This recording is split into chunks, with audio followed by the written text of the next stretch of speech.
class, let us discuss the answers of the last session. You had to identify the pictures. They are the Code of Laws of Hammurabi, Ziggurat, and the Hanging Gardens.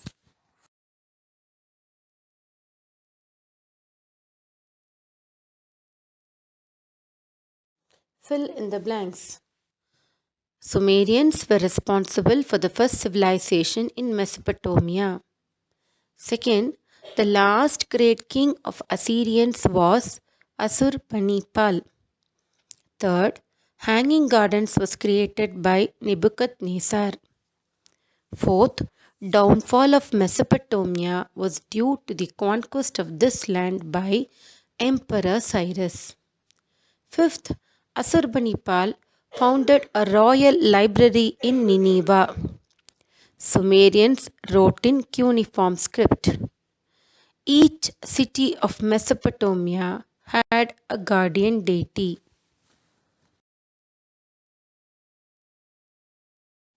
Answer the following questions.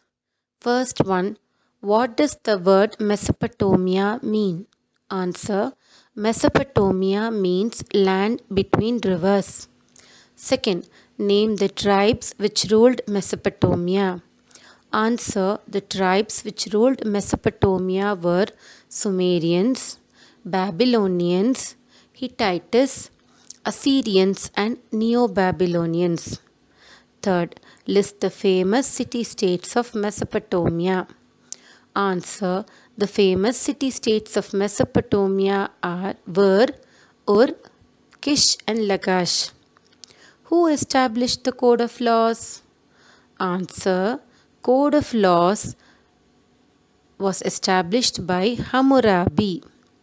Fifth, what is a ziggurat? Answer, it is the temple of Mesopotamians built at high raised platforms housing the priestly class. Sixth, name the epic poem of Mesopotamians. Answer, the epic poem of Mesopotamians is the Gilgamesh.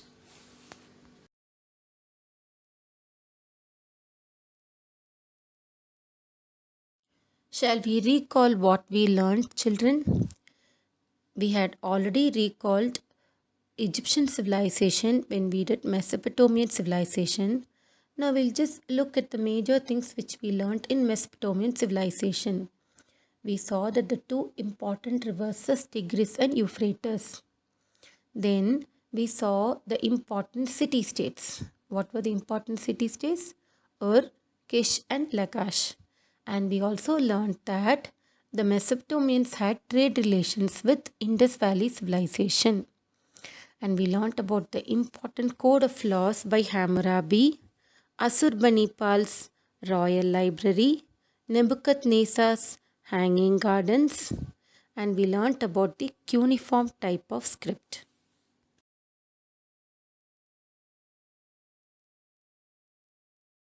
When we learnt about the contributions, we learnt about the importance of the code of laws. How many code of laws were there in the tablet, children? 282 codes. Then we learnt about the famous epic poem of Gilgamesh, the ziggurats, the different deities which the Mesopotamians worshipped, the trade relations, and so on. Now, shall we start with today's class?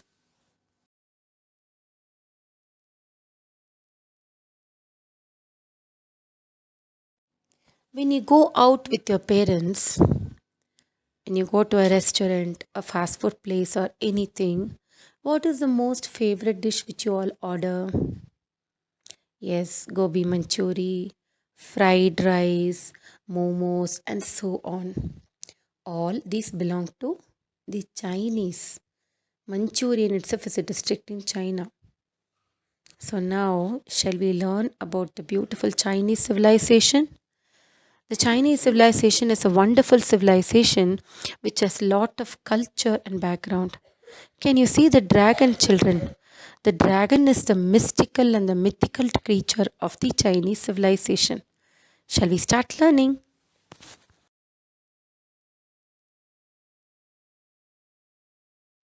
Children, do you know where China is? When we were learning about the physical features of India, we have learned on Indian map where to mark the neighboring countries of China. So we all know that the country that lies to the east of India is called China. Now, it's a special feature that all ancient civilizations are established on riverbanks, right? The Chinese civilization has no exception. It is also established on the river bank, the bank of the river called Huangho.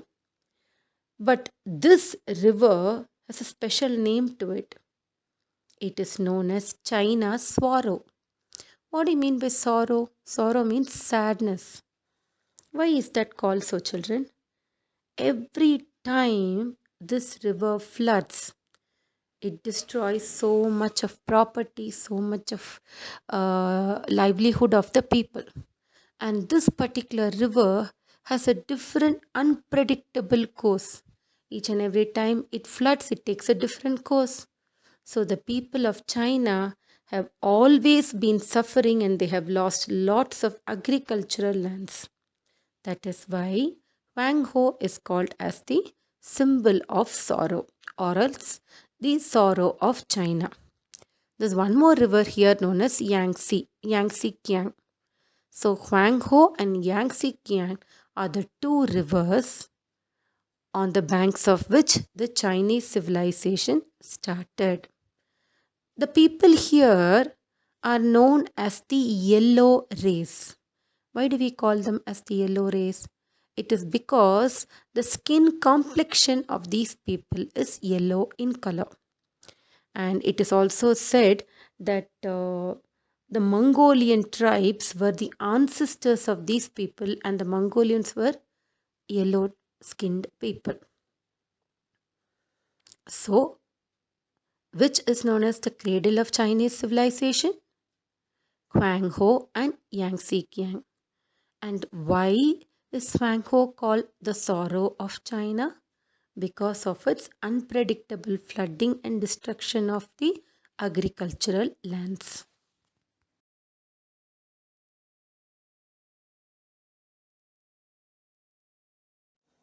According to the evidences which are available, the first ruling family of Chinese civilization was the Shang family. It ruled from a period between 18th century to 12th century BCE. Under the rule of this dynasty, the people had developed a wonderful culture, and by the end of 14th century, this civilization flourished. The prosperity of these people were depending upon the agriculture, and they had also mastered the craft of producing bronze and porcelain dishes. I think you all know what are porcelain dishes. They are also known as China dishes. You will have all those glassware and the different dishes which is used to serve curries at your home, and the plates which are very delicate and which can be broken. They are known as porcelain dishes.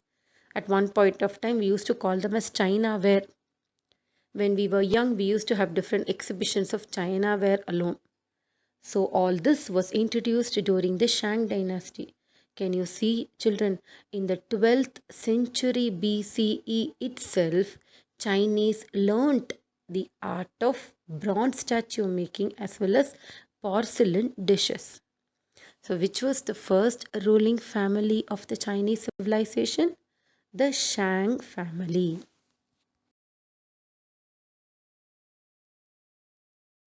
The Shang dynasty spent a lot of time in conquests and battles. And I told you that they were very good in bronze statues. So you can see soldiers with bronze helmets and all that found from that particular period.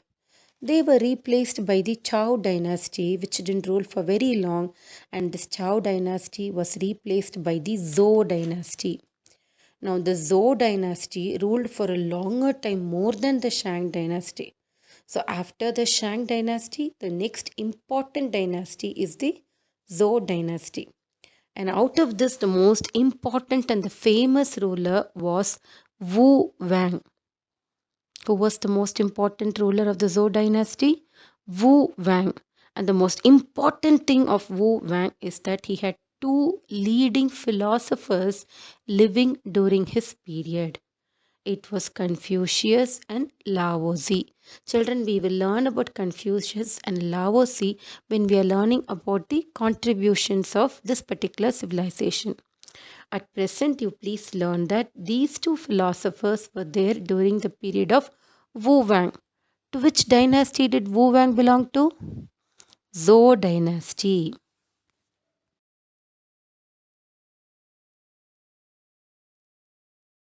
The Zhou dynasty was overthrown by the Qin dynasty. So the next important dynasty after the Zhou is the Qin. Children, it is from this word Qin that the new name China evolved. So it's the most important dynasty. Can you see the map where the Qin dynasty had established in the ancient civilizations? So which is the next important dynasty after the Zhou? It is the Qin dynasty.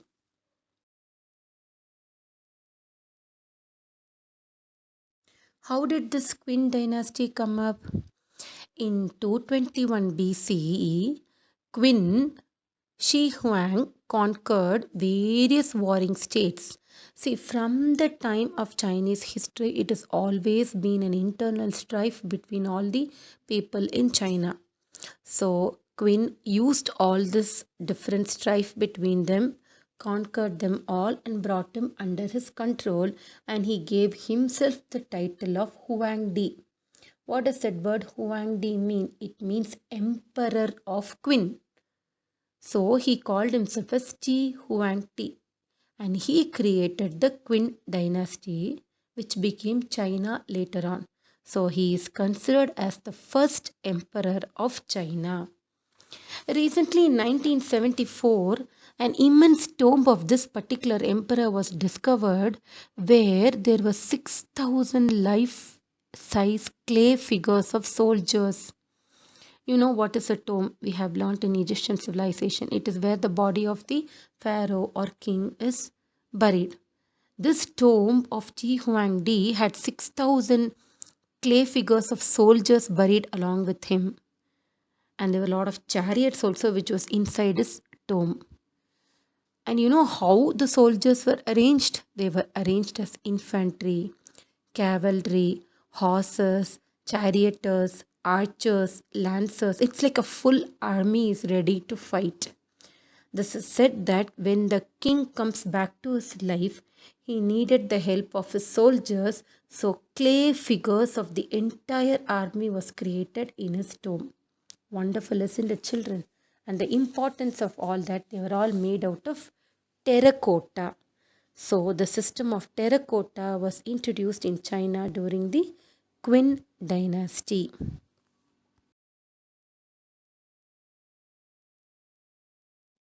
Qi Huangdi created the first imperial era in China, and he ruled China with a very strong iron fist. But when you speak about China, which is the world wonder which pops up into your mind? Yes, the Great Wall of China. You can see that on the screen. It was Qi Huangdi who built the 1,500-mile long Great Wall of China. Emperor Qi Huangdi had divided his complete country or his complete empire into 7 big states. Then he further divided the 7 big states into provinces. Now he gave information and he gave an order to each and every state to build a wall along its boundary in the northern side as a protection.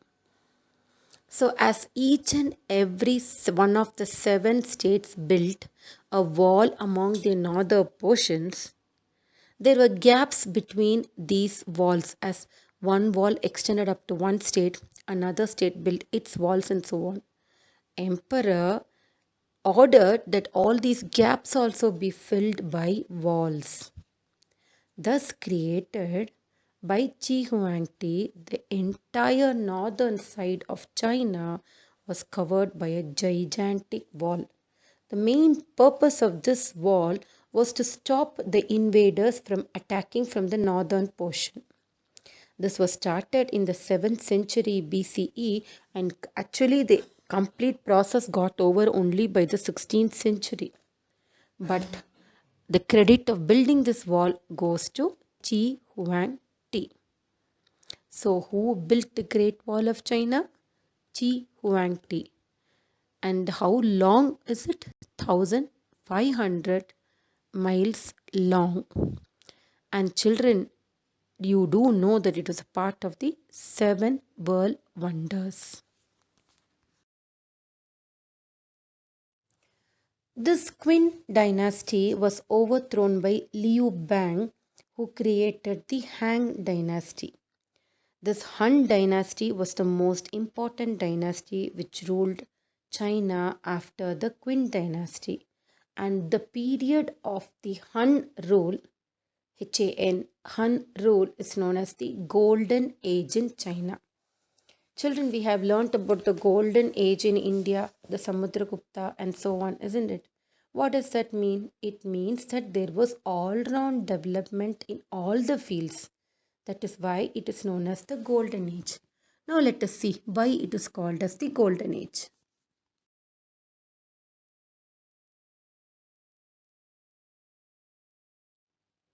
The most important ruler of the Han dynasty was Wu Ti. He was the most famous king. Now it is said that he was the 11th son of Qi Ti, and he was not at all in the line to ascend the throne. It is the first son who generally ascends the throne, but because his brothers were not good enough, the relatives forced him to take up, and he was nominated as the crown prince. He managed to overtake all his 10 brothers, and he became the emperor in 140 BC. So, who's the most famous king of the Han dynasty? Wu Ti. Once he became the king, he made military conquest and he captured all the warring provinces, brought it under his control, and established a vast or a very big empire. And he knew that he could take money only when he had trade. So he increased trade during his empire. And he also set up a bureaucratic system based on merit. He wanted only merit system. The people who were very good in their particular fields were allowed to excel. And there was Confucianism. We will learn about Confucianism later. Confucianism was adopted as the state religion and also the method of governance or governing the empire. And there was all round development in the field of agriculture, handicrafts, commerce, trade, and generally in everything. No wonder this period is known as the Golden Age in the Chinese history. So, which period is known as the Golden Age in Chinese history? Han period. And who was the most important king? Wu Ti.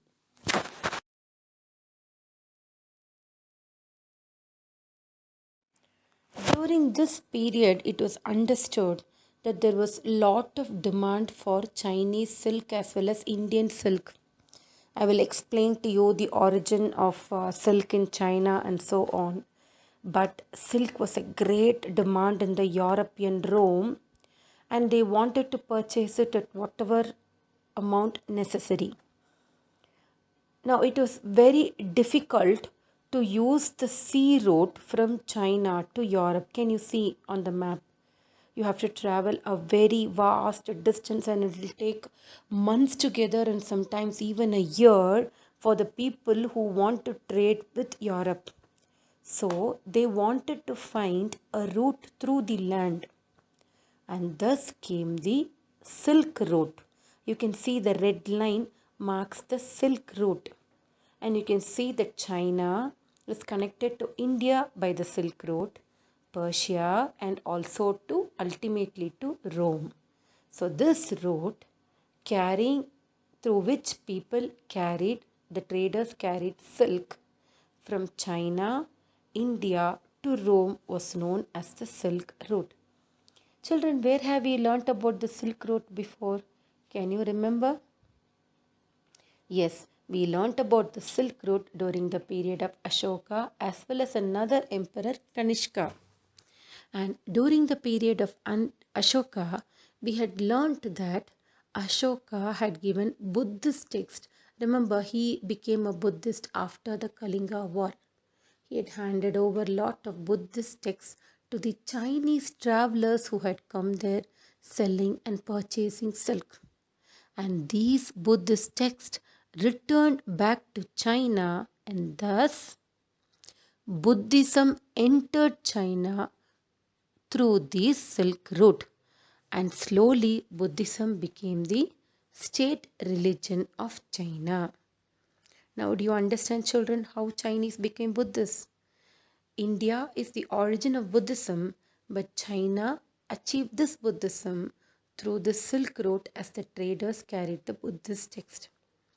Later on, during the period of Kanishka, he had accepted to give protection to the travelers only on one condition, that they carried further Buddhist texts back with them. So, India spread Buddhism to China through the Silk Route. And due to all these things and the introduction of Buddhism to China, this period is known as the Golden Age in China.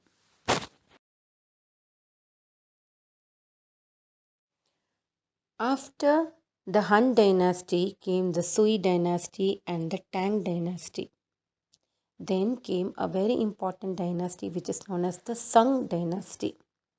This is also pronounced as the Song dynasty. When this dynasty came to power, there was an era of technological advances. You can see that this was the period when foreign trade was booming. Domestic trade was also at its peak. The people who were involved in handicrafts were lots of people, and there were people, lots of travelers from the other countries always entering into China. And there were four great inventions of the Chinese people which came during the Song dynasty. What are the four important great inventions? Paper, printing press, the compass, and the introduction of gunpowder. All these four major technological advances and inventions were introduced during the Song dynasty. They were the people who created the wood printing press. With the wood, they created the printing press. Based on that, only later on presses were made.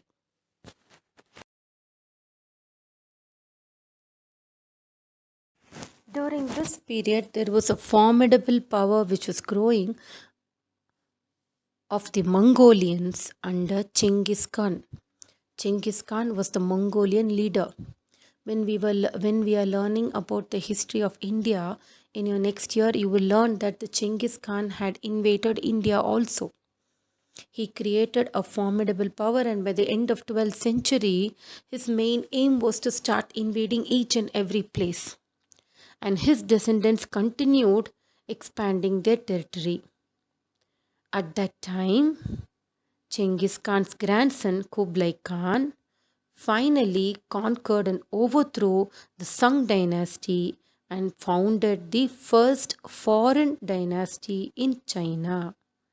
And he made Dadu, which is known as the present Beijing, as the capital of China. We will be learning about many such Mongol invasions when we are learning about the history of India also.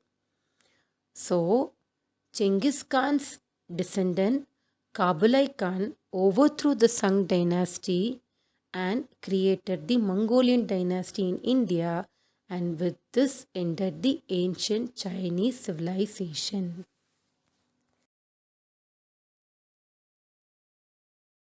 We learned till now about the history of China, how they set up their civilization, and how it ended due to Mongolian invasion. Now let us start learning about the contributions of this civilization.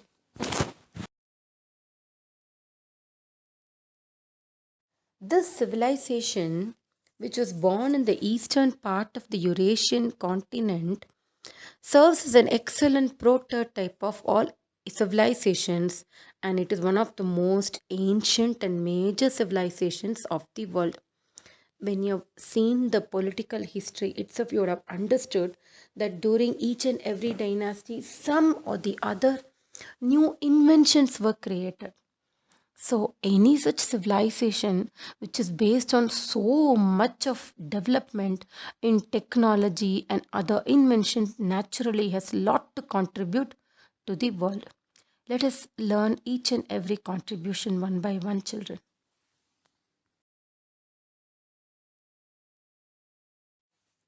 When you think of the Chinese, if you have seen different shows in which Chinese are involved and so on, and when some of our dignitaries go to China, they have something which is known as the tea ceremony. The Chinese are the people who introduced the concept of tea to the world. Can you imagine a life without tea? I don't know about you children, because you must be all taking milk and so on, but ask the elders at your home. I think most of them cannot survive without tea. Tea has become such an important element of our life. And who introduced this to us? It was the Chinese. It is in the Chinese history, in the civilization, 5,000 years ago itself, the origin of tea is known. The exact origins we don't know, but there is an interesting fact or a story told that one of the emperors known as Shen Nung, who had the habit of boiling water before he used to consume it, unknowingly few leaves of the tea plant had fallen into it. And when he tasted, he felt it was very refreshing. And you have to understand one concept, children. The tea which the Chinese introduced to the world is not the present milk tea which we drink, but the green tea which is made out of herbs. And this tea was really excellent as it worked as a herbal medicine. And that is why you can find that the Chinese used to take it after their meals. It helped in digestion and kept their nerves properly. And slowly, what happened that when there was so much of production of tea, it became a very elaborate ceremony. Especially during the Tang dynasty, it became a ceremony where there are 27 pieces of the equipment were used to create a tea classic. This tea classic was known as cha ching in China. It became a very complicated and a proper tea ceremony. Even now, you can see in many of the movies, Chinese movies, that they take an elaborate time to pour it, the positions to hold it, how they sit cross-legged and drink it, and so on. So this particular tea culture spread throughout China and from China to the rest of the world. So which is the most important contribution of the Chinese? Tea.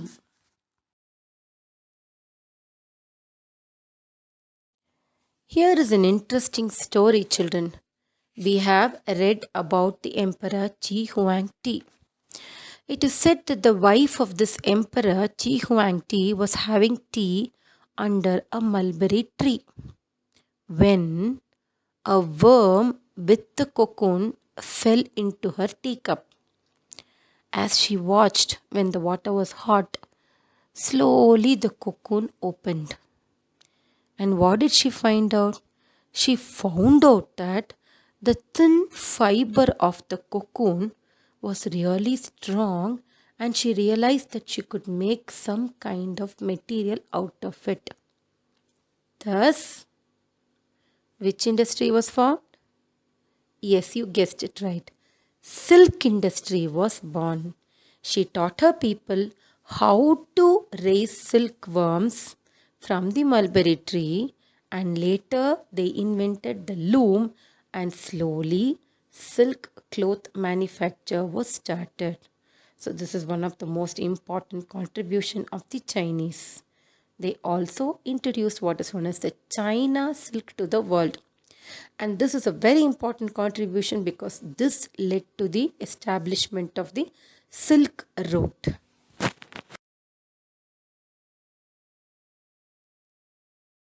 The Chinese have many inventions to their credit. One of the most important invention is paper. When we are learning about their kind of writing, again we'll refer to this, okay? Now, in China, paper was introduced somewhere in the 2nd century BC itself. It seems that they used to use this paper as clothing and military body armor. Can you believe it? Can somebody wear clothes made out of paper? But those paper clothes were very thick, not the thin variety which we have today. And they were made from more tougher plant fibers. Paper was produced in 3 different sources in China, in ancient China, through silk rags, the balanced pieces of silk that was also considered as paper, wooden strips. We have come across papyrus, isn't it? Egyptian Nile Valley, like that wooden strips, and then bamboo bark. From all this, they were crushed and paper was created. And what is the use of having a paper if you don't know how to write on it? Yes, Chinese were the people who engineered the concept of ink. Yes, and they were also the people who invented the first printer. Great, isn't it, children? The painting brush was also invented by the Chinese civilization. Then you can see on the screen the mariner's compass. Now, this was not the kind of compass which was introduced by the Chinese. The moment you think of a compass, you would think that it is what is used in nautical terms. That is, people use it to show the magnetic north and if you lose the way and so on. No, the concept of the Chinese was it was used for a religious purpose. For example, if some particular building was under construction, they used this compass to find whether the building was in perfect harmony with the nature. They believed that if the houses are facing north, then the inhabitants will get all the blessings of nature gods. So these were made by a wooden circle with numbered marks and a magnetic spoon. So automatically this magnetic spoon showed to the north. Something like the Vastu which we follow now. This was understood by the Chinese long ago. Later on, this compass was adapted by the mariners or seafaring people. The Chinese were also the people who created the porcelain dishes. We have spoken about this, and I think most of you know what are porcelain dishes. You would have also broken many in your house, or you would have seen siblings breaking them. They are beautiful, dainty dishes which are kept in which you can put any item which is cold or hot. They are wonderful as beauty items. You even have porcelain statues. So these are the major inventions of the Chinese: paper made out of bamboo or wooden strips or silk rags, the painting brush, the ink to write on the paper, the compass which they used, and the porcelain dishes. How do you write in your notebooks, children? Yes, you start from the left corner and go up to the right corner. That is, you write horizontally. But the Chinese write vertically from top to bottom, and they use pictographic type of writing. You can see an example on the screen. That is a sentence. They write from top to bottom. It is like they used to they started writing on bamboo strips which were long, and so they adapted their writing to that kind of script. Do you know that there are 80,000 different symbols in the Chinese language? No wonder they had to invent paper. How will they write so much of different symbols? It is very tough to learn the Chinese language, children.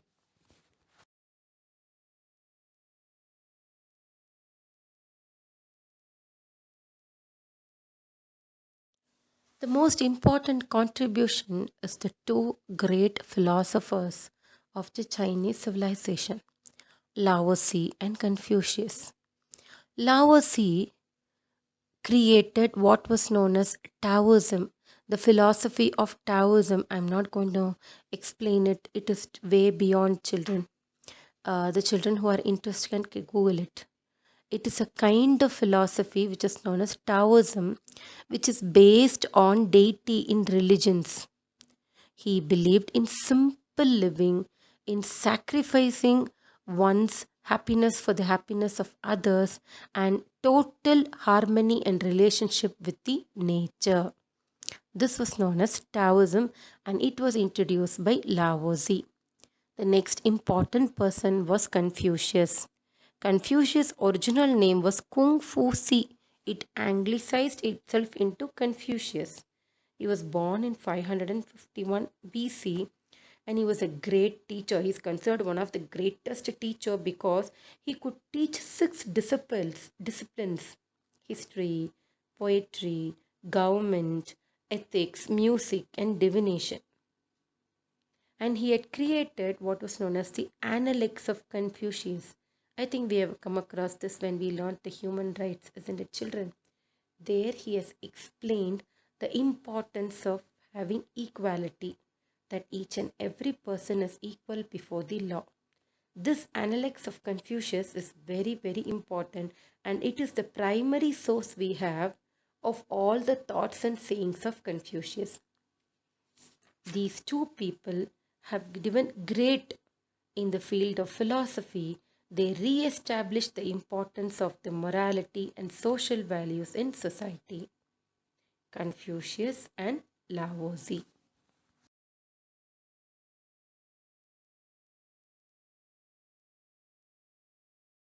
So what did we learn today? We learned that the Chinese civilization existed on the banks of river Yangtze and Huanghe. And this Huanghe was known as the sorrow of China. And we learned that the first ruling family was the Shang dynasty, then the important Zhou dynasty, Wu Wang, the most important king under whom we had Confucius and Laozi. Then we learnt about the Qin dynasty from where the name of China derived. And we learnt about the most important emperor of the Qin dynasty, Qi Huangdi, who built the Great Wall of China. And we also saw the story of how his wife understood and invented the silk from cocoons. Then we learnt about the Han dynasty, which period is also known as the golden period of Chinese history.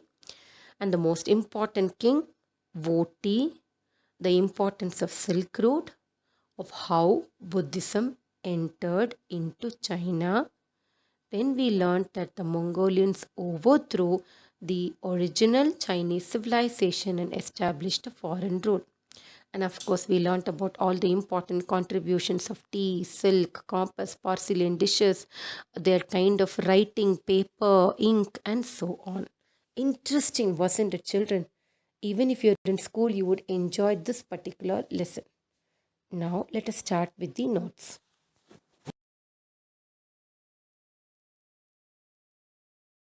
Important points. Please write the heading as Chinese civilization. Children, all this comes under the ancient civilizations chapter. You can just put subheadings and write them.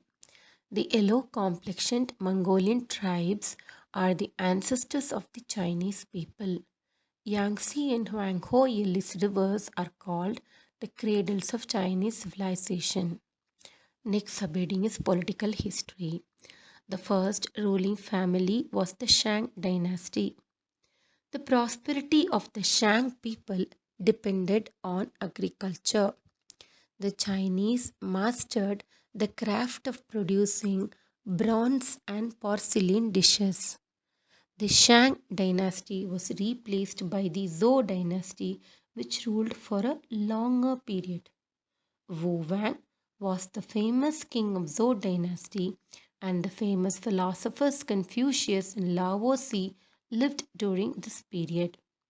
Qin dynasty came to power after Zhou dynasty, and the name China is derived from Qin dynasty. Next subheading, Qi Huang Ti. He was a famous king of Qin dynasty and unified China and brought it under a uniform law.